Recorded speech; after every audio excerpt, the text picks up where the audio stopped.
ভবানীপুর কেন্দ্রের দিকে যদি নজর রাখি, ভবানীপুরে বিচারাধীন তালিকায় নাম বাদ ৩,৮৯৩ জনের। বিচারাধীন তালিকায় নাম ছিল ১৪,১৫৪ জনের। তার মধ্যে বৈধ ভোটার সংখ্যা কত? তাহলে ১০,২৫৬। তাহলে কত মোট বাদ গেল জানাবে সোমরাজ। দেখো, ভবানীপুর বিধানসভায় যেটা দেখা যাচ্ছে যে এফআইআর এর পর যে খসড়া তালিকা প্রকাশ করা হয়েছিল, সেই খসড়া তালিকায় ৪০,০০০-এরও বেশি নাম বাদ গিয়েছিল। তারপর তুমি দেখেছো গত ২৮শে ফেব্রুয়ারি এফআইআর এর চূড়ান্ত তালিকা প্রকাশ করা হয়েছিল, সেখানে নাম বাদ গিয়েছিল ৩,০০০-এর সামান্য বেশি।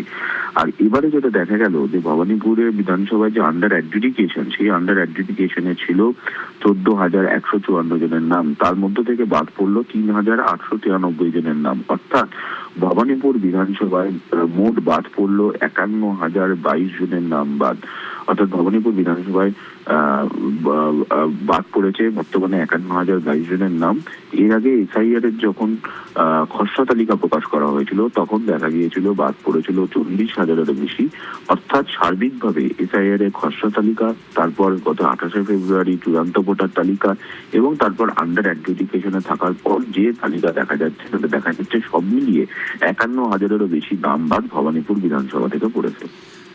সোমরাজ, একটা বিষয় জানতে চাইবো, পাশাপাশি নন্দীগ্রামে তালিকায় নাম ছিল ১০,৬১৬ জনের, আর তার মধ্যে বিচারাধীন বিচারে তাহলে কতজনের নাম বাদ গেল আর কতজন বৈধ ভোটার জানতে চাইবো। দেখো, নন্দীগ্রাম বিধানসভায় আন্ডার অ্যাডজুডিকেশনে ছিলেন ১০,৬১৬ জনের নাম, যার মধ্যে থেকে বাদ পড়লো ৩,৪৬১ জনের নাম।